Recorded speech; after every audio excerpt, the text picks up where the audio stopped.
محترم سامعین اور سامعات، اسلام میں کلمہ پڑھ لینے کے بعد سب سے اہم کام نماز ہے۔ صحابہ کرام رضوان اللہ علیہم اجمعین اس شخص کو مسلمان نہیں مانتے تھے جو نماز نہیں پڑھتا، اور جو نماز پڑھتا ہے مگر اس کے آداب کا خیال نہیں کرتا، وہ دنیاوی حساب سے تو فرض کی ادائیگی ہو جاتی ہے لیکن اس کے نمبر پورے نہیں ملتے، اس کے مطلوبہ نتائج حاصل نہیں ہوتے۔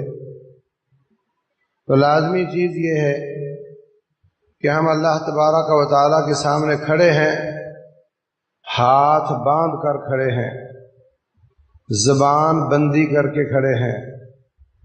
اللہ اکبر کہنے کے بعد بات نہیں کر سکتا، زبان بند ہے، ہاتھ باندھ لیے، ہاتھ بدے ہوئے ہیں۔ اب توجہ بھی اللہ کی طرف رکھے،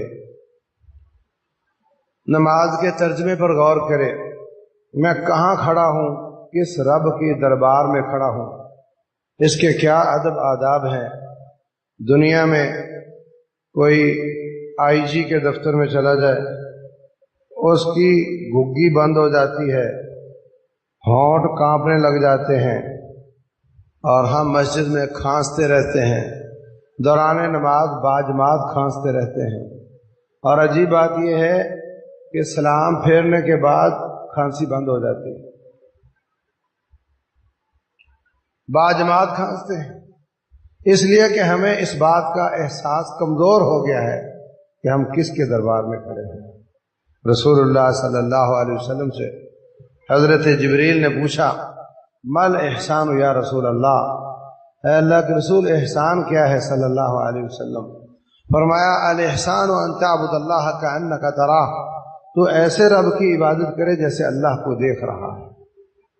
رسول اللہ صلی اللہ علیہ وسلم فرماتے ہیں، جب انسان نماز میں ہوتا ہے رب ذوالجلال اس کی طرف توجہ کر کے پوری توجہ کر رہے ہوتے ہیں، اور جب اس کے خیالات ادھر ادھر ہو جاتے ہیں اللہ تعالیٰ بھی اس سے منہ پھیر لیتا ہے۔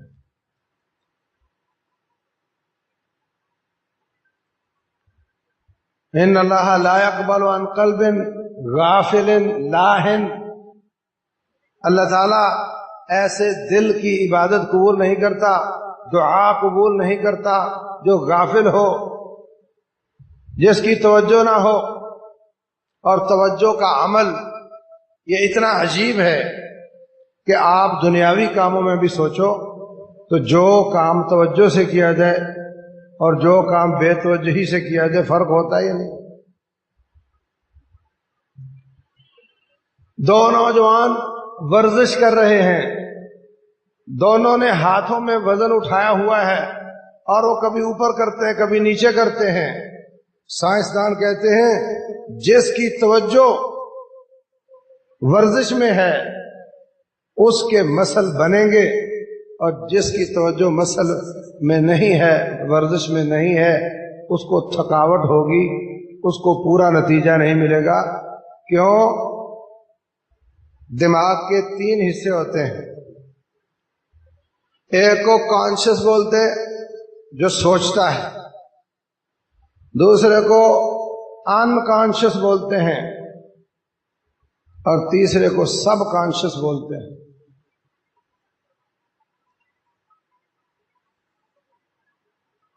تو جو ان کانشس ہے یہ بے توجہی کے ساتھ جو کام ہوتے ہیں، آپ گاڑی چلا رہے ہیں توجہ آپ کی نہیں ہے، نماز پڑھ رہے ہیں ہٹی دکان کا حساب ہو رہا ہے مگر رکعتیں پوری پڑی جا رہی، رفع الذہن بھی ہو رہی،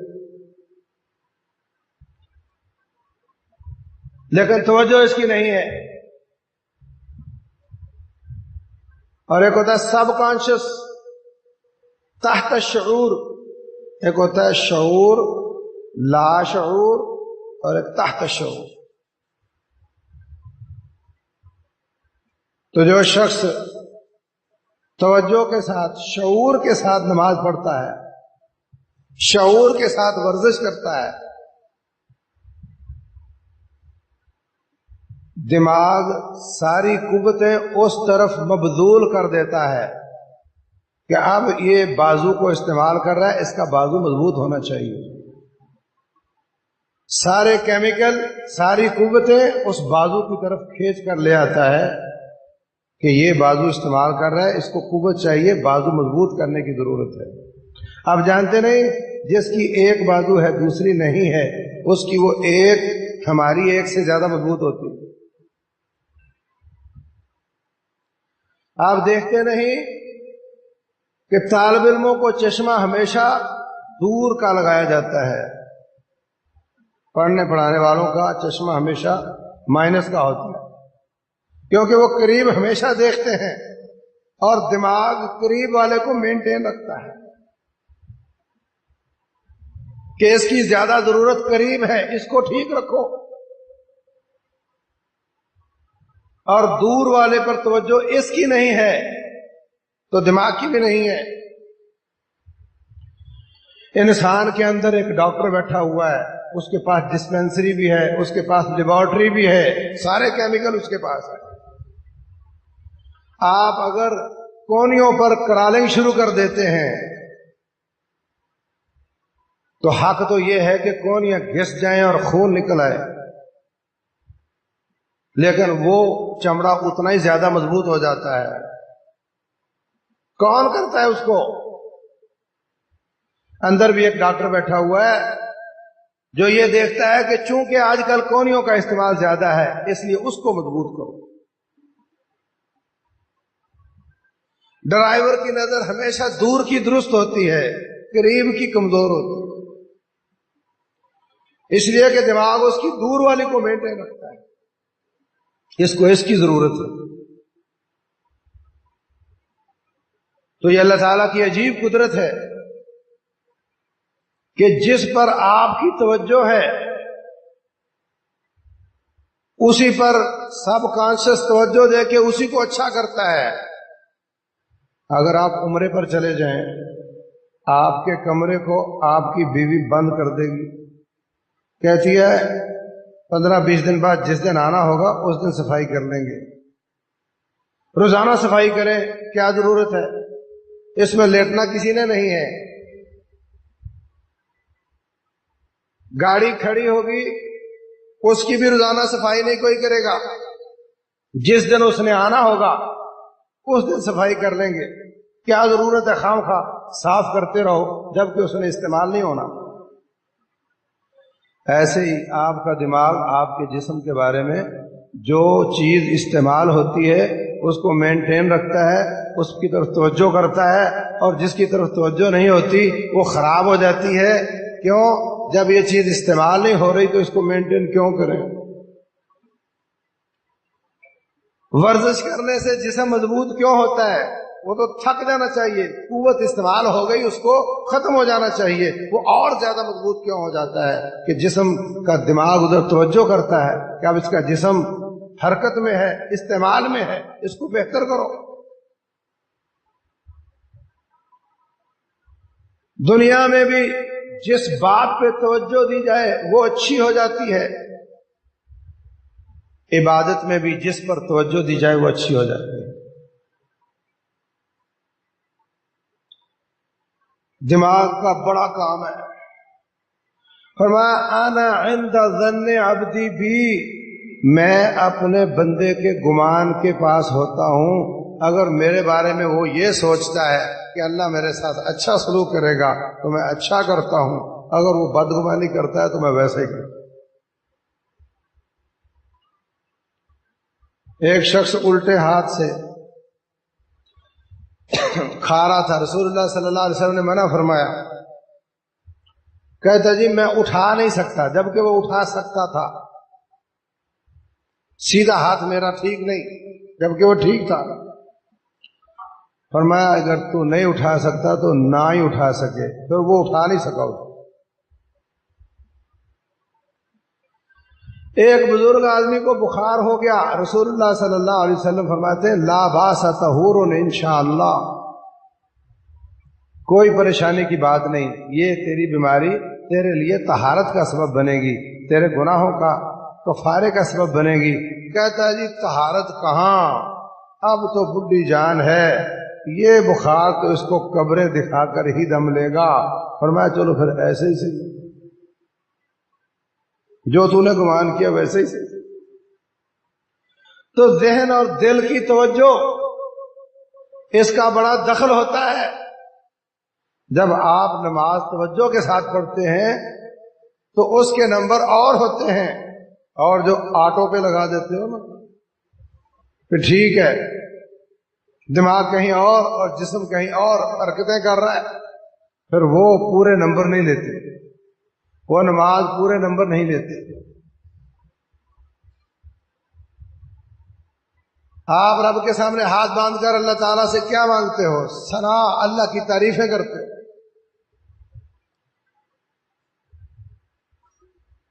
یہ ایک مانگنے کا بیس ہے. مانگنے والا بھی آ کر تعریفیں کرتا ہے، ہاتھ باندھ کر تعریفیں کرتے ہو، یہ مانگنے کا بیس ہے. اللہ آگے سے جواب دیتا ہے الحمدللہ رب العالمین، دیکھو میرے بندے نے میری تعریف کی. اور آخر میں مانگتا کیا ہے؟ یا اللہ یہود و نصارہ کے راستے سے بچا لینا اور انعام یافتہ لوگوں کا راستہ دکھا دینا.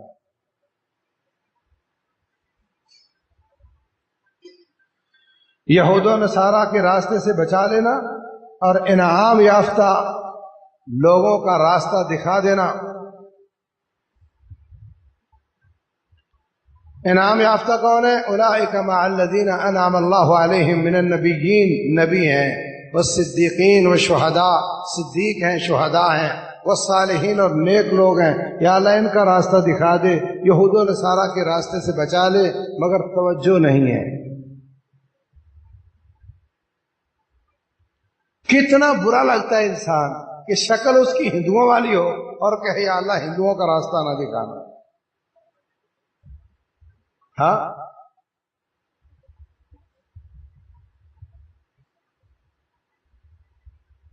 گلے میں سلیب ڈال کر کوئی کھڑا ہو اور ہاتھ میں کتبہ پکڑا ہو، ہم عیسائیوں پر لعنت بھیجتے ہیں، گلے میں سلیب لٹکائی ہو، کیسا لگتا ہے؟ زبان سے کہتا ہے جن پر غضب ہوا، جن پر تیری لعنت ہوئی، جن پر تو ناراض ہوا، جو گمراہ ہو گئے ان کا راستہ نہ دکھانا. اور اوپر سے لے کر نیچے تک اس کی شکل عقل، اس کی سیاست، اس کی ثقافت، اس کی تہذیب، اس کا تمدن، اس کے رہنے سہنے کے طریقے، اس کی غمی خوشی کے طریقے، اس کے لیل و نہار عیسائیوں اور یہودیوں کا یہ تقلید کرتا ہے، ان کا پیچھا کرتا ہے، اور زبان سے کہتا ہے یا اللہ یہود و نصارہ کا راستہ نہ دکھانا اور انعام یافتہ لوگوں کا راستہ دکھانا. اور اس کو پتہ نہیں میں کیا کہہ رہا ہوں.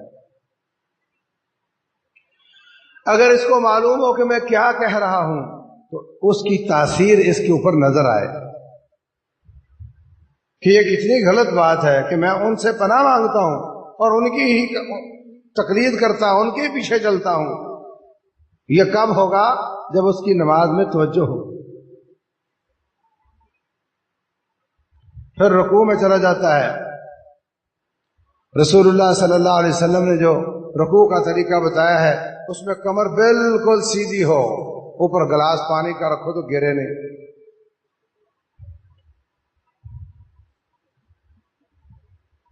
ہماری کمر کس طرح ہوتی ہے؟ کسی نے گھٹنے ٹیڑھے کیے ہوئے ہوتے ہیں، حالانکہ گھٹنے سیدھے ہونے چاہیے. سارا وزن اپنے بازوؤں پر ڈالنا چاہیے، پیٹ کو ڈھیلا چھوڑ دینا چاہیے.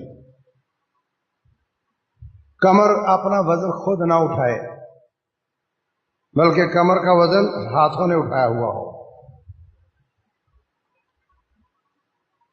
نظر سجدے والی جگہ پر ہو تو گردن بھی سیدھی ہو جاتی ہے. اور زبان پہ لفظ ہوں سبحان ربی العظیم، میرا رب جو بہت عظیم ہے، وہ تمام کمزوریوں سے پاک ہے. میں دیکھو جھک گیا، میں ذلیل ہوں، میں مانگٹ ہوں، میں بھکاری ہوں، میں عبد ہوں، میں غلام ہوں، اور میرا آقا اتنا عظیم ہے، اس میں کوئی کمزوری نہیں۔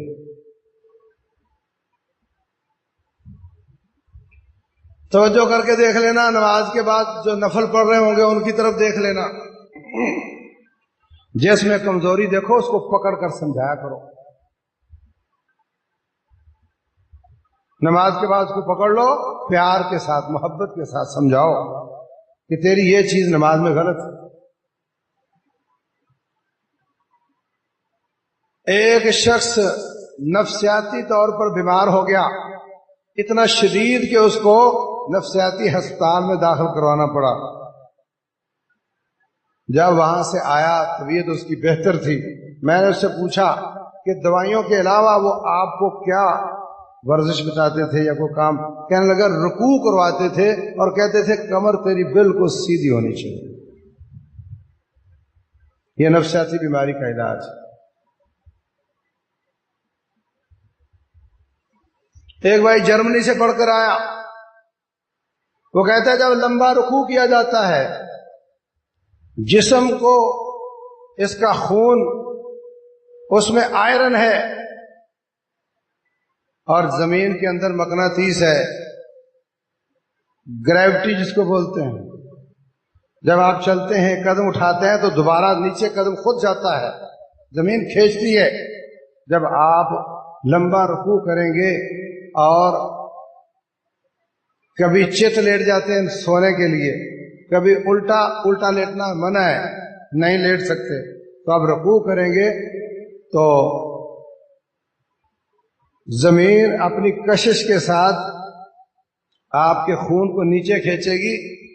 کبھی پہلو پر لیٹتے ہیں، کبھی دوسرے پہ، کبھی چت لیٹتے ہیں اور رکوع میں چلے جاتے ہیں تو چاروں طرف خون کھینچ کر جسم کے سارے کچرے نکال دے گا۔ اور ایک اور بات بتاؤں آپ کو، آپ کی کمر یہ پورے جسم کا مدر بورڈ ہے۔ کمپیوٹر جاننے والے جانتے ہیں مدر بورڈ کیا ہوتا ہے۔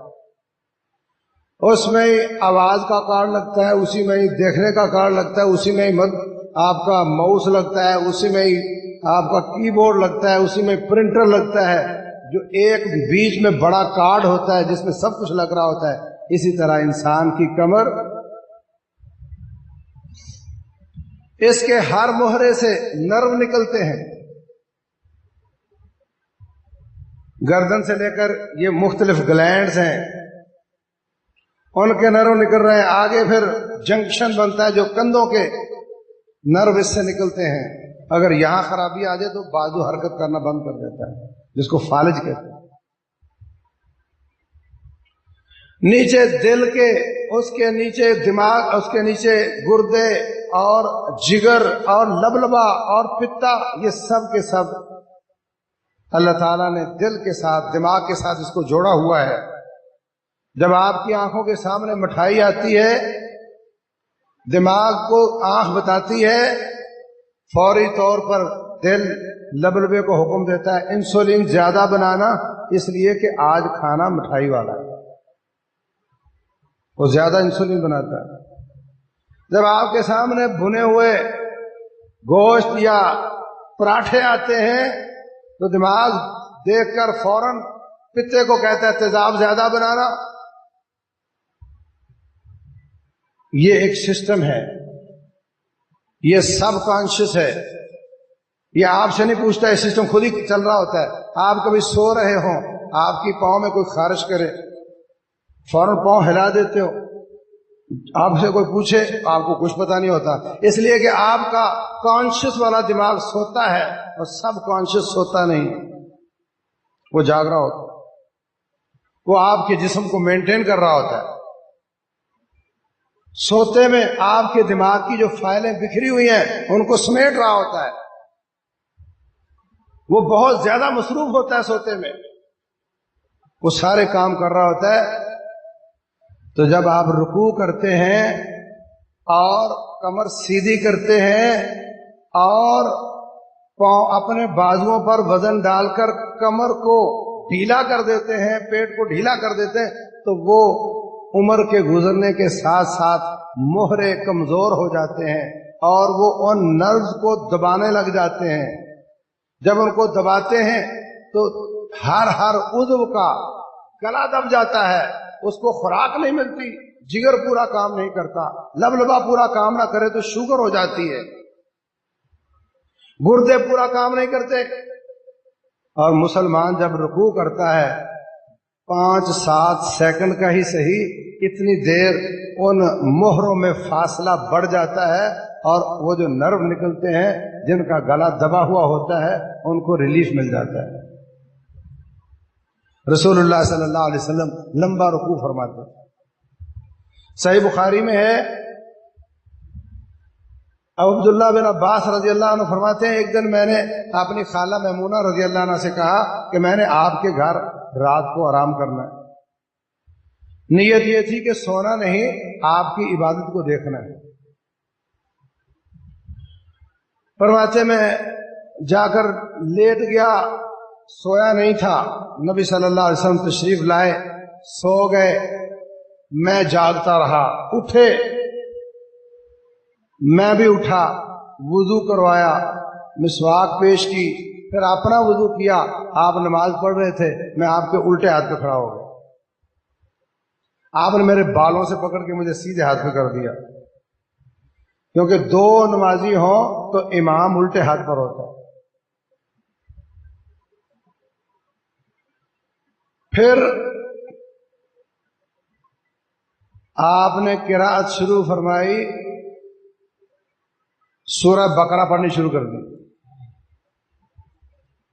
میں تھک گیا. یہ نوجوان ہے، 20 سال عمر ہے، اور نبی صلی اللہ علیہ وسلم کی عمر زیادہ ہے، لیکن آپ کی فٹنس دیکھو. کہتے میں تھک گیا، بڑا پریشان. سوچا چلو سورت مکمل کر کے آپ رکوع میں جائیں گے، تو آپ نے سورہ نساء شروع کر دی. پھر ارادہ کیا بھاگ جاؤں. پھر اپنے اوپر جبر کیا کہ میں اتنے شوق سے آیا تھا، بھاگنا مناسب نہیں. اپنے آپ کو کوسنے دیے، ملامت کی کہ تو جوان ہو کر بھاگنا چاہتا ہے. کوئی بات نہیں، سورہ نساء ختم ہوگی تو رکوع میں چلے جائیں گے. تو آپ نے آل عمران شروع کر دی. تقریباً 5 پارے ایک رکعت میں پڑھ کر آپ نے رکوع کیا. بڑا خوش ہوا، اللہ تیرا شکر ہے. رکوع شروع ہوا ہے تو فرماتے ہیں تقریباً رکوع بھی اتنا ہی لمبا تھا جتنا آپ کا قیام تھا، اور سجدہ بھی اتنا ہی لمبا تھا جتنا آپ کا قیام تھا. روٹین آپ کی یہ نہیں تھی، ہمیشہ آپ ایسا نہیں کرتے، لیکن لمبے لمبے قیام، لمبے لمبے رکوع، یہ طبی اعتبار سے بے شمار بیماریوں کا علاج. اب آپ دیکھو، جب آپ کے رکوع کی حالت میں ادھر سے زمین گریوٹی کے ساتھ خون کو کھینچ رہی ہو، خون کا دورانیہ بڑھے اور وہاں کچرا اٹھا کر کے آکسیجن دیتا چلا جائے، صحت بڑھے گی. دوسری طرف آپ کے مہروں کا فاصلہ بڑھنے کی وجہ سے تمام اعضائے رئیسہ کا جو گلا دبا ہوا تھا وہ چھوٹ جائے، دماغ کی بھیجی ہوئی خوراک وہاں پہنچے، ان کو زندگی ملے، تو آپ کا سارا جسم اوور ہال ہو جاتا. لیکن ہماری عادت یہ ہے کہ نماز جہاں آئے، جتنی آئے، جیسی آئے، رگڑ دینی چاہیے، اللہ قبول کرنے والا. اور نبی صلی اللہ علیہ وسلم فرمائے یوں کرو تو ہمیں یقین نہیں آتا، سائنس کہتی ہے تو یقین آ جاتا ہے. ہم کہاں کھڑے ہیں؟ ہمارا ایمان کس پر ہے؟ سائنسدان یوں کہتا ہے، ڈاکٹر یہ کہتا ہے، تو دل اطمینان پکڑتا ہے. ہم کہیں اللہ یہ فرماتا ہے، رسول اللہ صلی اللہ علیہ وسلم یہ فرماتے ہیں، دل میں اطمینان نہیں آتا.